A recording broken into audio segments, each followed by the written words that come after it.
Did you say that's good? And we're also leading, very importantly, Biden by a lot. This week's echelon poll, very respected, of swing states, we're up by 7 points over Biden, 48 to 41, and we're up by 11 points in 2 other polls and 10 points in another poll. And it doesn't sound like much, because look, here you have a president who's grossly incompetent, who doesn't know where the hell he is. He can't even leave a stage. Like, when I leave here, I really know I'm going to say hello to these people, and then I'm going to walk down the stair. I might even say hello to the front row, you know, maybe. But it's not that complicated. But this guy's always, where the hell am I?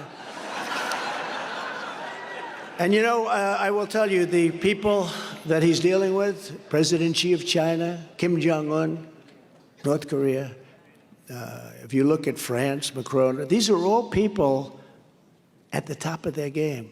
These are smart people, tough people. They're at the top of their game. We have a man who doesn't have a clue, and he's in charge of potential nuclear war, which will annihilate the whole planet. And we can't let it go. People smile and they laugh and they think it's funny that he doesn't know where he is. And he doesn't know. And he didn't know where he was 25 years ago either, by the way. This was not one of the smart ones. This was not one of the smart ones. I asked, you know, I got along very well with Ted Kennedy. Never told the story. This is the first, this is for Nebraska, not for Iowa. But I had a good relationship. I said, who's the smartest person? This is 25, 30 years ago. I got along because of Palm Beach and stuff. I did him a big favor, actually, Ted Kennedy. And not in my sphere in terms of politics, but that's okay. You know, that can happen too. I get along with, I have a lot of great relationships, like in President of Mexico. He's a socialist, but we have a great relationship. He did a lot of good favors for us. We had the safest border in history. But with Ted Kennedy, so I said, who's the smartest senator? Who's the smartest one in the Senate? Years ago. And he gave me a name. I won't say that because it's actually a person I didn't like very much. So I don't want to give. I said, who's the dumbest in the Senate?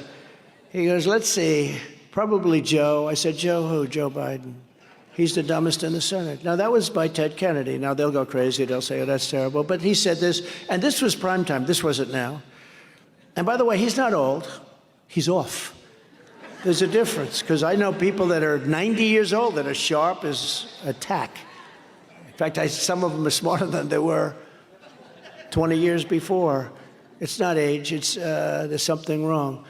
But he was never, and if you look at his foreign policy decisions, they were horrible over years, and his own people were saying that. He doesn't make right decisions, but now he's incapable of, in my opinion, he's incapable of running.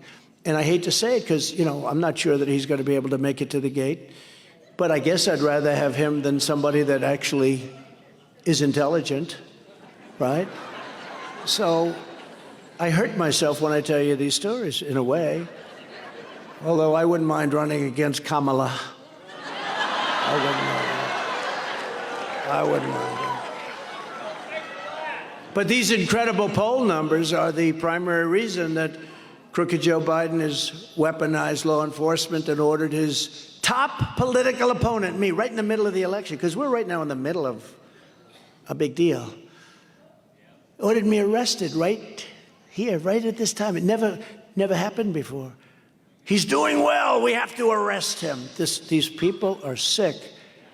And this is a continuation of the greatest witch hunt of all times, which was when we came down the escalator, the beautiful golden escalator, and it's all about a thing called